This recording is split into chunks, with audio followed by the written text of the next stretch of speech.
me to introduce our speaker. He is an assistant professor of the De La Salle Medical and Health Sciences Institute. He is the head of the dermatopathology unit at the Research Institute of Tropical Medicine. He is a current council member of the Asian Society for Pigment Cell Research and a member of the board of directors of the International Society of Dermatology. He's also the Public Relations Officer of the Dermatopathology Society of the Philippines, a member of the International Dermoscopy Society and the Pigmentary Disordered Interest Society. It is my honor to introduce to you Dr. Johan Dayrit.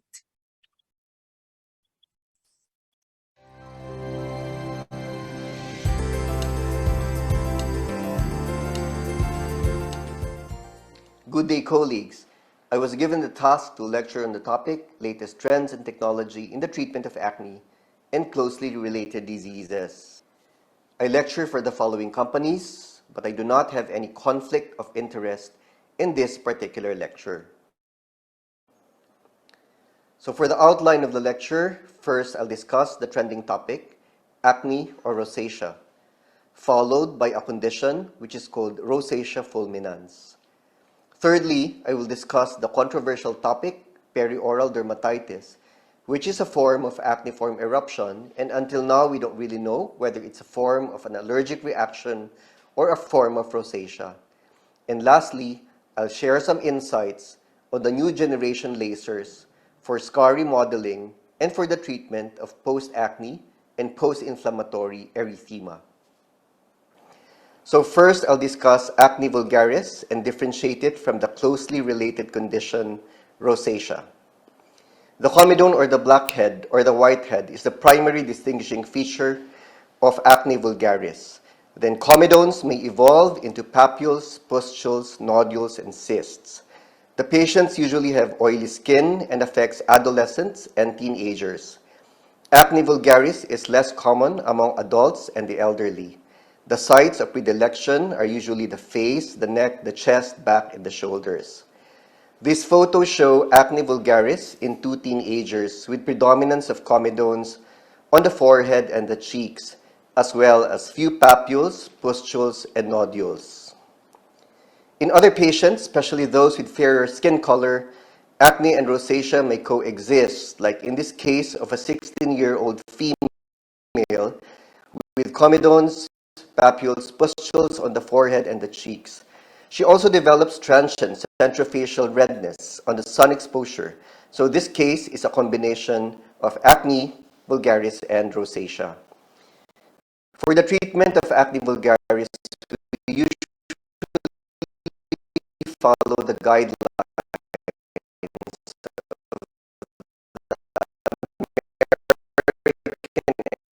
especially in severe nodular forms. Isotretinoin is appropriate for the treatment of moderate acne that is resistant to topical treatments, or for the management of acne that is producing physical scarring or psychosocial distress. Low-dose isotretinoin can be used to effectively treat acne and reduce the frequency and severity of other medication-related side effects. Intermittent dosing is not recommended. Rosacea, on the other hand, is characterized by centrofacial erythema in older patients, and clinical features include the following.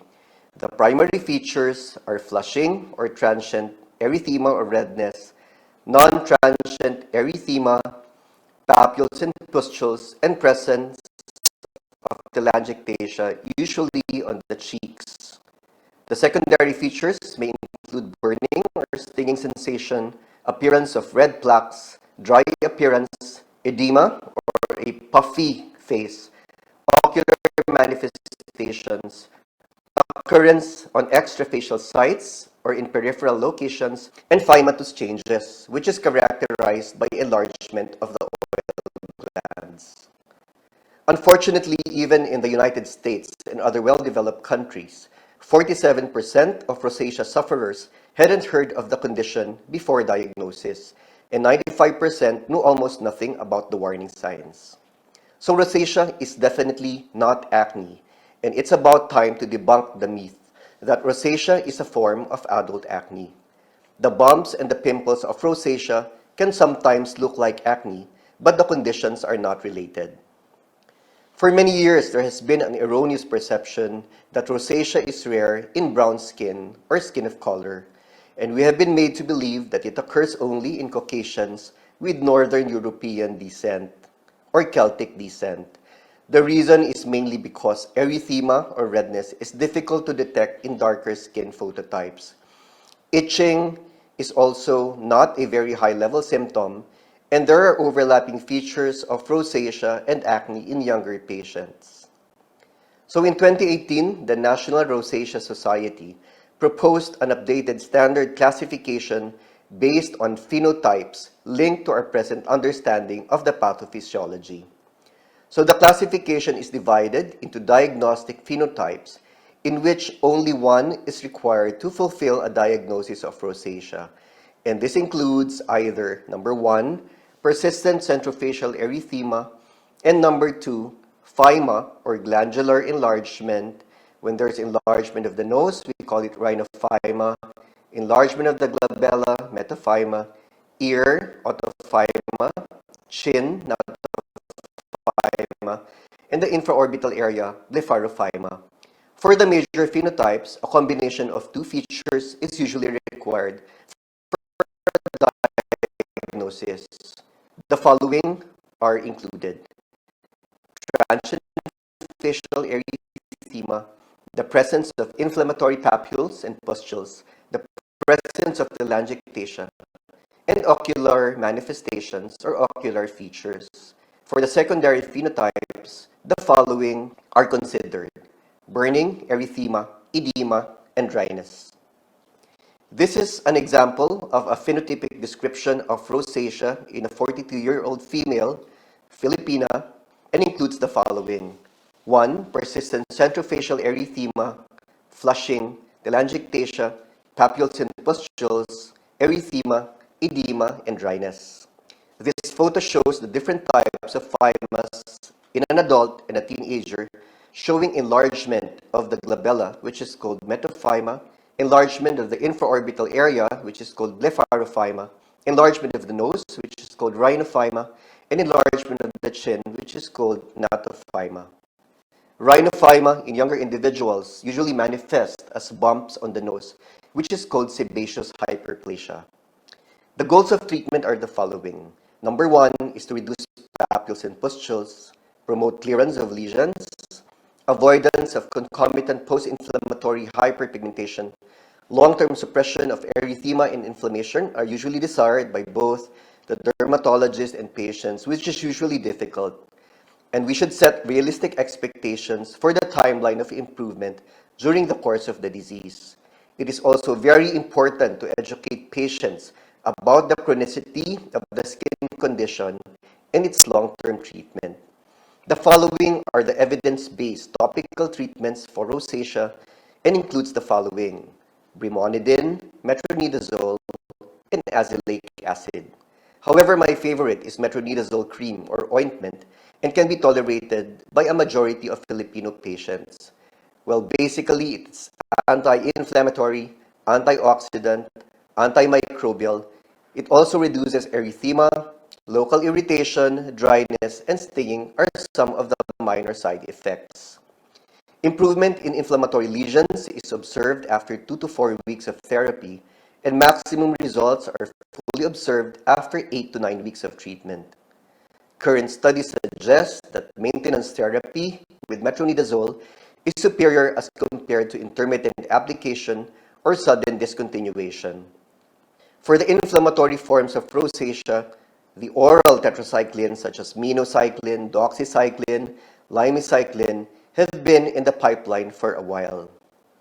Low-dose isotretinoin has been recommended by studies for the treatment of mild to moderate papulopustular rosacea.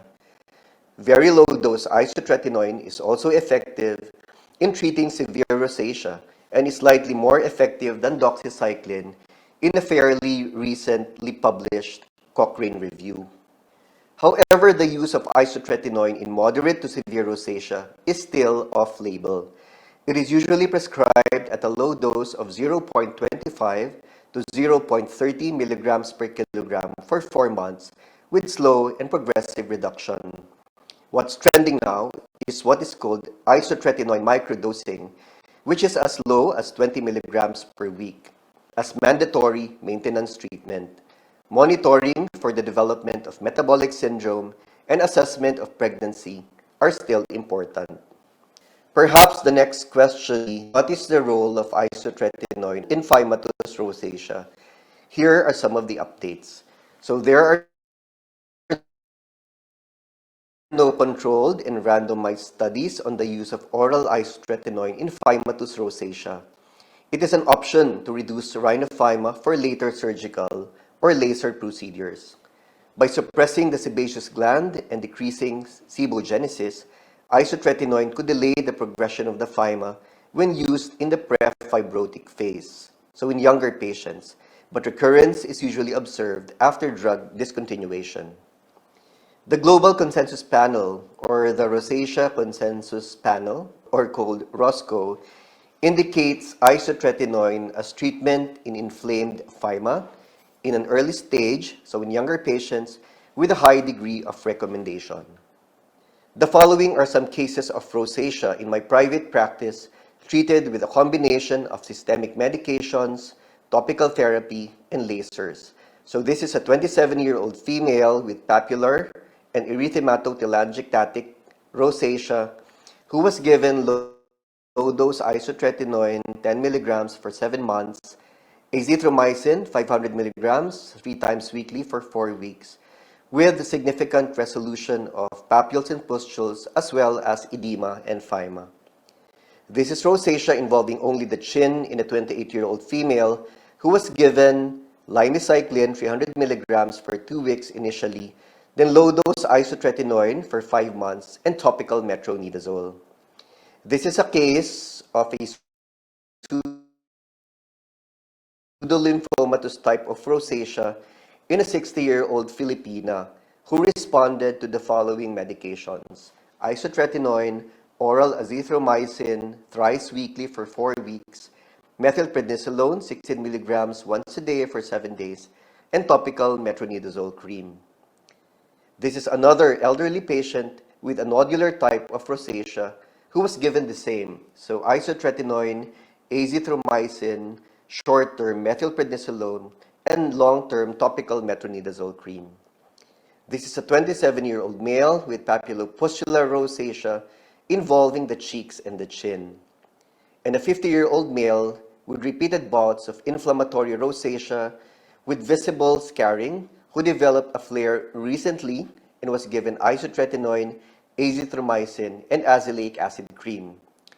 In some worst-case scenarios, rosacea may involve extrafacial sites, as in this case of a 48-year-old female with papules, pustules, and nodules on the chest and the arms.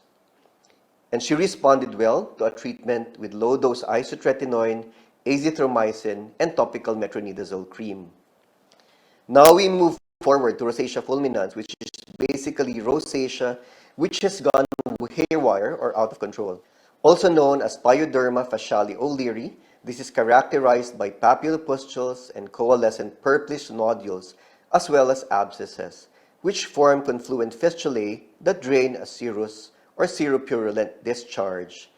It usually occurs in post-adolescent women and may also happen during pregnancy. It has a sudden onset, so this is a clue to the diagnosis, and may affect the entire face, particularly on the chin, cheeks, forehead, and the nose. So this is a 20-year-old female with a sudden appearance of painful papules and pustules on the face for 3 weeks. She has a history of transient centrofacial redness. A combination of multiple treatments was required to reach and maintain optimal outcomes for this patient. So initially, she was given limecycline for 100 milligrams once a day for 2 weeks, then doxycycline 100 milligrams every other day for 2 weeks, isotretinoin 10 milligrams 1 capsule once a day for 1 month, then was tapered to 1 capsule every other day for 2 months. She was also prescribed a mild cleanser, moisturizer, topical metronidazole cream before bedtime. At 6 weeks, the patient was started on 577 nanometer vascular laser and erbium YAG resurfacing every 3 weeks. At 12 weeks, she was maintained on isotretinoin microdosing for 6 months. No recurrence and flares of rosacea was noted after 2 years of follow-up.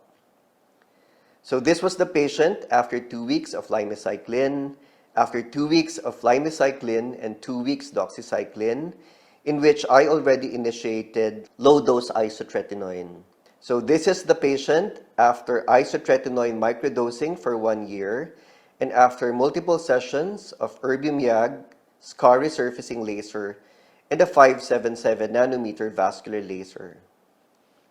There's also reduction in the redness of the face observed. Isotretinoin is actually the drug of choice for fulminant rosacea and may be given with prednisone. However, for those who would like to refrain from prescribing steroids, my favorite alternative is azithromycin, which is actually a wonder drug for rosacea and rosacea fulminans. It has been shown to be equally effective with doxycycline. In a Korean study of 67 patients, azithromycin 400 milligrams was given thrice weekly on the first month, 250 milligrams thrice weekly on the second month, and 250 milligrams twice weekly on the third month. The efficacy was comparable to doxycycline 100 milligrams once daily for 3 months. The patient, while on isotretinoin microdosing, who underwent multiple sessions of resurfacing and vascular lasers. So these are her photos. A remarkable improvement is seen after 2 years of treatment. This is another example in a 19-year-old male diagnosed with rosacea fulminans in 2016. Initially, he was given doxycycline 100 milligrams OD for 2 weeks for the inflammatory lesions, which was followed by low-dose isotretinoin. And then he was prescribed intermittent microdosing since 2017. So this was the patient after 1 year of isotretinoin microdosing and after undergoing erbium YAG resurfacing laser and the 577 nanometer vascular laser. The next acne-related condition is rather controversial.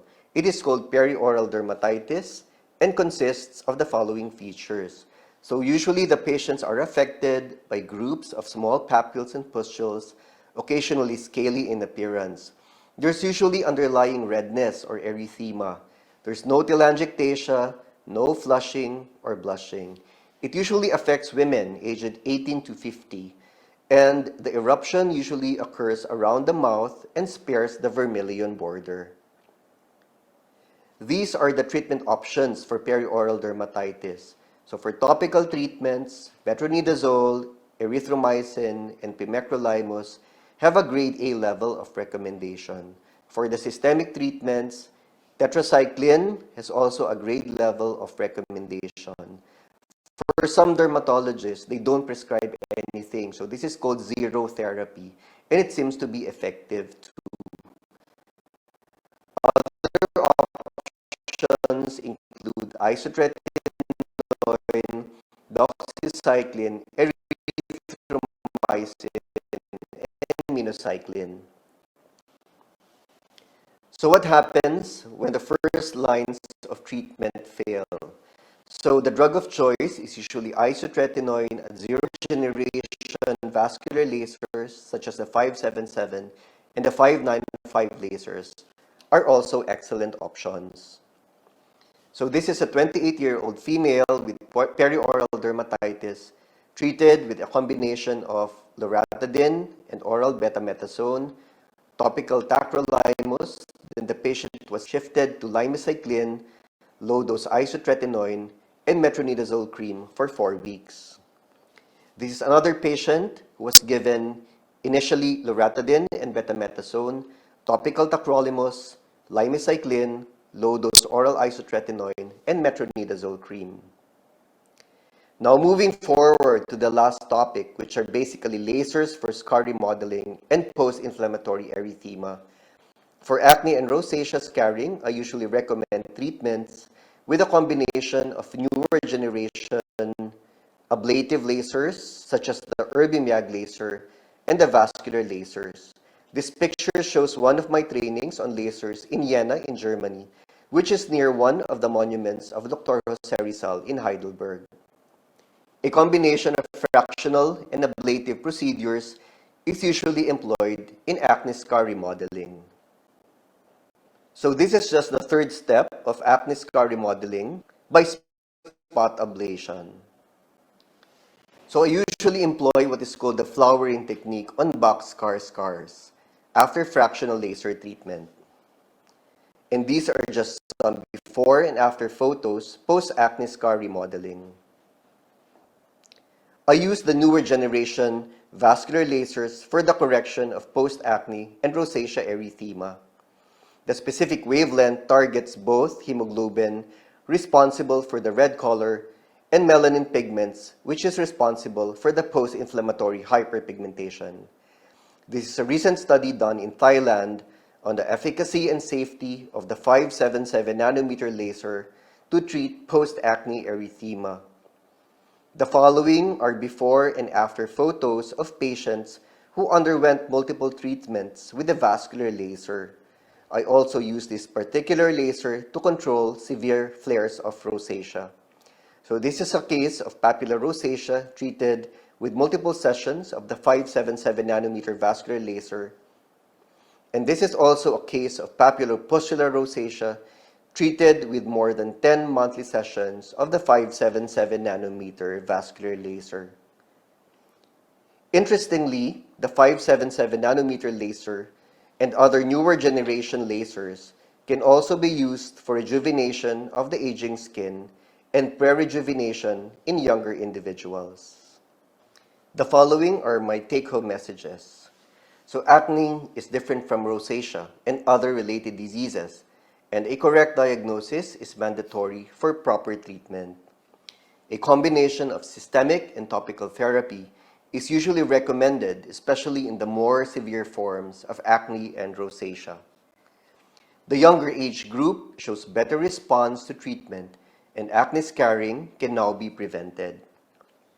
The newer generation lasers are more effective and safe on the treatment of acne scars and post-inflammatory erythema. If you have any questions, please don't hesitate to send me queries at the following contact details. Thank you very much for your kind attention. Thank you so much, Sir Dr. Dayreed, for gracing our postgrad with this relatable topic on dermatology. Please allow me to give a few points as highlight of the lecture. In this aesthetic time where our faces are always shown on the screen of our devices, having acne is a big problem. Buti na lang may filter, sir. More importantly, acne should be identified and addressed accordingly as it differs from other related diseases such as rosacea, fulminans, and perioral dermatitis as mentioned earlier. There are a variety of treatment options like lasers available on a case-to-case basis, hence the need to consult a dermatologist like Sir Dr. Dayreed. Okay, now we will have about 10 minutes for Q&A session, sir. There are a lot of questions at the chat box. First, from our aesthetic consultant, Dr. Sheena Diloy. In TikTok, many beauty content creators are recommending the use of topical retinoids, niacinamide, moisturizers, etc. They are recommending the many products on how to use it as well. Is it safe to self-direct these products, especially for those with acne-prone skin? Yeah, thank you very much, Dr. Sheena, for that very interesting question. No, the reason why I expanded the topic, not only I did not only discuss acne vulgaris, which we know is characterized by comedones, basically blackheads, whiteheads, tapos usually in teenagers, no, and expanded it to like rosacea, perioral dermatitis, rosacea fulminans. And I did not include acne conglobata anymore, because we don't have the luxury of time. But the reason why I discuss all the other related conditions is that, for example, your tretinoin is effective in acne vulgaris because it's a comedolytic, but it's a little bit irritating, from a concentration of 0.05% and higher. No, and I have seen a lot of Filipinos, no, perhaps because most of us have the rosacea genes because of our Spanish ancestors, no, and I think you will notice that some of your friends, when they apply like tretinoin, no, they develop redness immediately. And after the redness, we used to call it the red phase, and eventually you will develop tolerance. But it's a very difficult journey for most patients because you feel hot, you feel inflammation, and then people will see that you are red. So tretinoin is effective in acne vulgaris, but it's a little bit irritating in rosacea.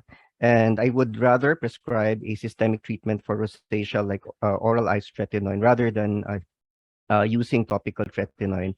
Retinol is actually a better option, no, because it's milder.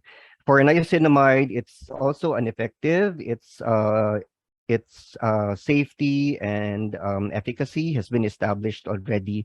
So it is usually a product, no? It is usually the ingredient of most over-the-counter whitening products. But if you want stronger skin lightening agents, for example, kojic acid, 2% hydroquinone, no, it's usually prescribed by your dermatologists. No, so I think there's nothing wrong, no, with promoting these products, no, like the use of moisturizers and sunscreens. But with regards to the vitamin A derivatives, like the topical ones, no, we should be very careful, no, or otherwise, no, even the teenagers or the younger generation, no, might be spending a lot of money, and then eventually they turn out to be like irritated, and yun. It's not for rosacea, it's not for the other types of acne. Noted, sir. And also there are FDA approved cosmetics that issue here in terms of the availability online. Yes, Leah, Yes, no, sir. I would also like to stress, no, that there are many products also in the black market, Mm. no, containing tretinoin and hydroquinone, and sometimes it is they also contain potent steroid like clobetasol. And previously, during maybe 5 to 10 years ago, some skin lightening products which are sold in the black market also contain mercury. So there's like immediate whitening effect, but the side effects are a little bit horrible. So yeah. Noted, sir. So we have Mm. to be very careful because it's our face. Yeah. Better to consult our dermatologist. And in relation to that question, sir, number two, there are many commercialized laser treatment offered by different aesthetic clinic, and this treatment is not cheap. How can we know which is the best so we can have glass skin? Yeah, for acne scarring, especially the scars that have been brought about by moderate to severe acne, like rosacea fulminans, acne fulminans, and acne conglobata. So we have options, no, for what is called ablative and fractional lasers, no? Yung ablative lasers, yung parang magkakaroon ka ng sugat, no, and there's a little bit more downtime as compared to the fractional lasers. In fact, in UMC, no, in our laser center, we have the YSSG, no, so from the company Cutera, the YSSG fractional laser and the carbon dioxide lasers. So this is for resurfacing. So resurfacing means not creating like new skin by inducing injury to the dermis, no? So the goal is like dermal remodeling. But for scars, no, there are a lot of options. The scars may be or the scars may be pigmented, so medyo maitim siya, no? Or there might be post inflammatory erythema. So facial treatments which encourage exfoliation, like your daily facial, no, if your budget is limited. No, but then now there are new generation lasers which can address actually the reddish color or the vascular component. So we have the vascular lasers now available. In our laser center, we also have the Cutera, the long pulse and the YAG to address the redness. So kompleto po tayo, no? And usually mas maganda the recommendation would come from your dermatologist. First and foremost para tama yung diagnosis natin. And then parang uh, we'll get like value for our money, no? So kung hindi na rin siya very expensive ngayon, the laser procedures, no, because there's a lot of lasers no offered in the different clinics. So for just to get yung the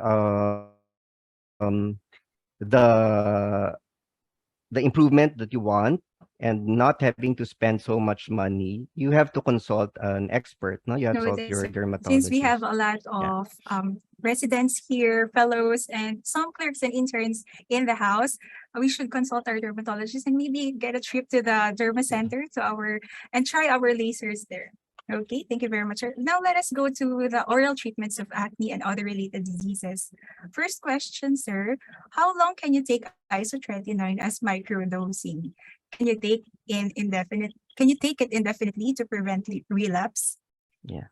So for the microdosing of isotretinoin, no, usually it is given no to patients with rosacea, no, na they have constant like redness, and then they have puffiness of the cheeks, no, we call it lymphedema, no, of the face.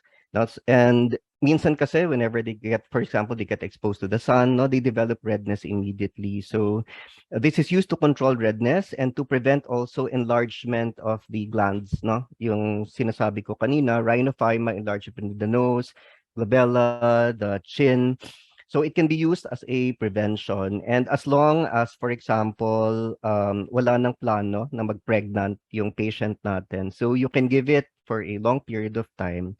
For the younger patients, no, since they are still young, and minsan meron ding concerns yung parents about the safety issues, no, usually we give it only at a time when the rosacea or the acne is very active. So in my experience, usually before the age of 25, no?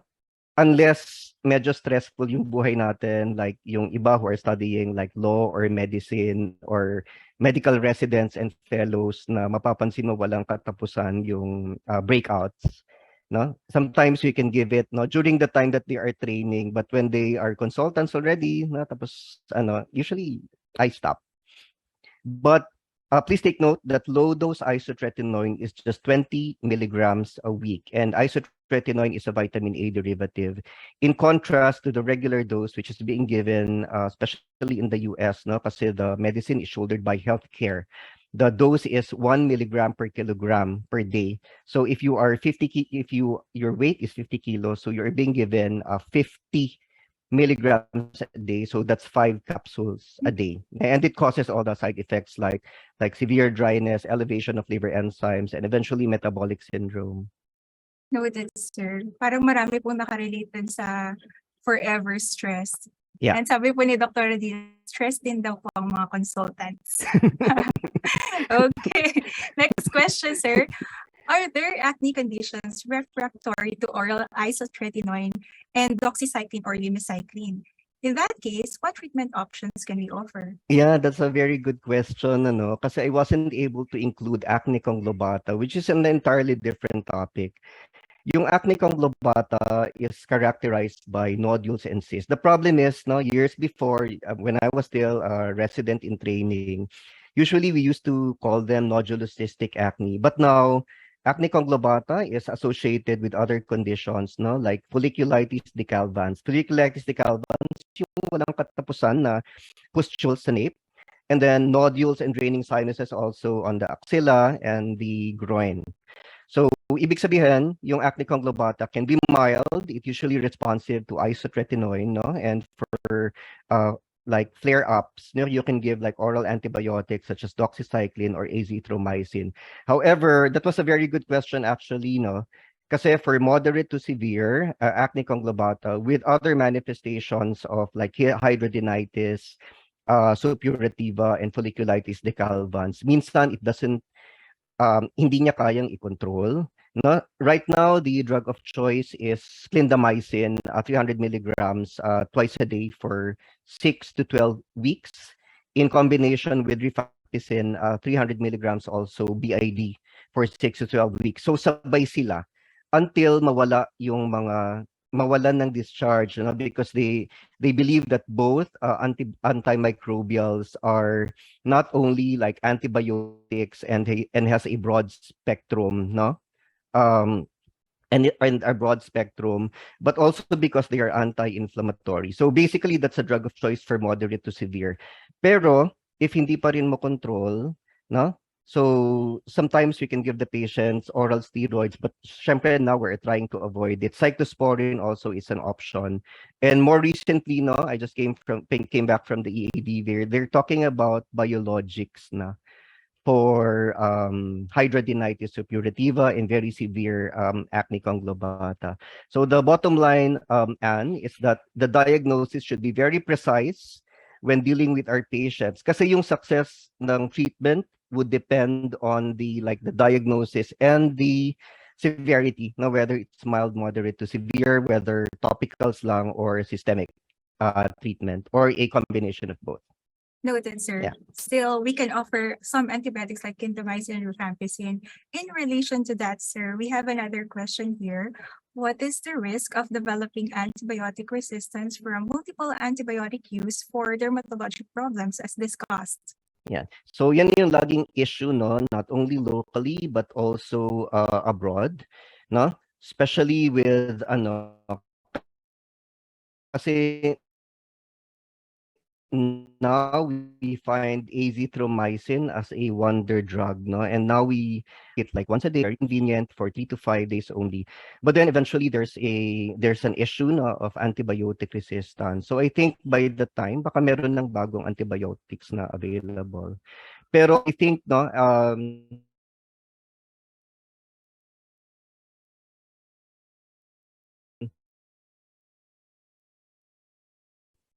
giving azithromycin is better than giving like oral steroids for a long period of time. Kasi high dose of steroids, like left and right for rosacea, acne conglobata, it's definitely, I think, a wonder drug Noted. for Okay po. Thank you very much, sir. We have more questions. Okay, we will proceed with this one. What are your thoughts on using ivermectin cream called Soolantra for rosacea? Have you tried I it? haven't tried ivermectin, no, for because it's not available in the Philippines, no, and wala pang FDA approval. No, I had a very difficult case of papulopustular rosacea with demodicosis that I had to compound ivermectin on my own. Wag niyong gagayahin, no, kasi I had no option eh. It doesn't respond to any of the treatments. So with the help of a pharmacist, no, I asked for the ivermectin injectable solution from the veterinarian. And then we computed the dose based on a recommendation abroad, and then we compounded it into a cream. No? So I used that as topical treatment for severe papulopustular rosacea with Demodex. But you have to confirm the presence of Demodex, no, by a skin biopsy. So you will note, no, especially for older women, no, for example, in their 40s to 60s, when they develop like redness, red plaques, and pustules on the face, especially on the glabellar area or the sides of the eyes, no, and they don't respond to the topical to the typical anti-acne medications, then you should think of demodicosis, no, that's parasitic infestation. No, demodex is normal, no, in sa skin natin, but then they increase in number, no, in certain inflammatory conditions, and sometimes they're difficult to control. But another option, mabuti nga, during the COVID pandemic, I had a patient who had very refractory papulopustular rosacea. I was forced to give oral ivermectin, just single dose, and it's like magic. Mm. So I think in the future, no, ivermectin cream as well as the tablet will be available to treat papulopustular rosacea as well as yung scabies, especially see, yung sir. severe na scabies. Mhm. This one is a new information for me, sir, about ivermectin. Yeah, but right now it's not available yet locally, no, Mhm. and wala pa rin siyang FDA approval. Noted, sir. Thank Yeah. you po. Now let's talk about isotretinoin, sir. When can we expect remarkable improvement after starting isotretinoin for stubborn acne? Yeah, it depends, no. So first of all, you have to distinguish yung sinasabi ko sa inyo trending topic, no? The dermatologist should be able to distinguish at the time of consult whether they are dealing with just acne or rosacea. Once they start their isotretinoin, no, the effect is longer for acne kasi you're dealing with comedones, no, blackheads and whiteheads. And sometimes you have to do yung tinatawag namin na acne surgery, which is basically cleaning or removal of the blackheads. For rosacea, it's magic, no? Usually after 2 weeks of treatment, you will see that there's disappearance of a majority of now we call it acneiform eruption, ha? Hindi na yung acne. So the papules, pustules of rosacea are called acneiform eruption, and they respond very beautifully to oral isotretinoin, including the redness and the edema and the redness and the edema, as well as the rhinophyma. No? If you have enlargement of the nose already and it's red after 2 weeks of isotretinoin, you will see a remarkable improvement. The thing is, now you have to follow up your patients. Kasi kung gusto mo na you're always on the safe side, no? You're always playing on the safe side. You have to reduce it at once. If you see remarkable improvement already, no? Meron kang karapatan, no, as the dermatologist to reduce the dose already, like from 20 milligrams reduce to 10 milligrams. If the patient is small, no, you can start with just 10 milligrams and then reduce natin ang microdosing. So ang importante is that you are able to prescribe isotretinoin, but you have to see your patient like every 2 weeks, no, during the moderate to severe phase of the either the acne or the rosacea, and then after that monthly na or every 2 months, no, when they're on microdosing already. Noted, Yeah, sir. Very important po ang follow. follow up. Yes, sir. Okay. In relation, sir, to the question about isotretinoin, our participant is asking about acne vulgaris treatment. What is the next step if 6 months of isotretinoin did not control the lesions of acne vulgaris? Actually, I have never experienced that. No, I usually after 1 month or 2 months of oral isotretinoin, the patients observe a dramatic improvement. So mag-iisip kayo, if there's no improvement, maybe the patient has acne conglobata, and you have to search for lesions elsewhere, like the axilla. Minsan kasi hindi nila sinasabi, or the pubic area or the groin. Because if it turns out to be acne conglobata, then moderate to severe forms are refractory to treatment. Another condition is hormonal acne, no? Especially if pero meron silang meron silang profile. So usually they have PCOS, no? And then they're on the heavier side, and then they are hairy. So sometimes I have to refer them to an OB-GYN, no, for workup, and then eventually they are managed, no, with like weight loss program. So dyan natin kailangan si Joyce, si Dr. Joyce Bernardino, Diet. na diet now, Yes, no, sir. kasi I don't think they are they still prescribe a lot of like hormonal treatments. So dalawang condition lang yung nakikita ko eh. If there's no improvement, then most likely it's acne conglobata or it's like hormonal acne, Noted, which sir. requires a multidisciplinary management. Yes, sir. So not just our dermatologist, sometimes we need our OB gynecologist Yeah. and of course our nutritionist, clinical nutrition. Noted, sir. Thank you very much. Now we have a participant here who's interested about lasers. How much does it cost to be offered thus 577 nanometer laser? For the 577 nanometer laser, the price kasi varies, no? For example, we're practicing in the province, no? And for those who are practicing in Manila, no, the rates are quite different. But previously kasi it used to be very expensive, no? So now the price can range from like 3,500 to like 7,000, depending on the number of shots and depending on the condition that we are treating. No? So for example, we need more number of shots for severe rosacea, and then yun, the price usually increases. Noted, sir. Last question. We have about 2 minutes for the Q&A. Is it advisable to use Thayer's toner combination to vitamin C topical, then moisturizer afterward? How about the frequency and its effect? Pakiulit, Leia. Ano yung Thayer, una? Thayer's toner. Thayer's.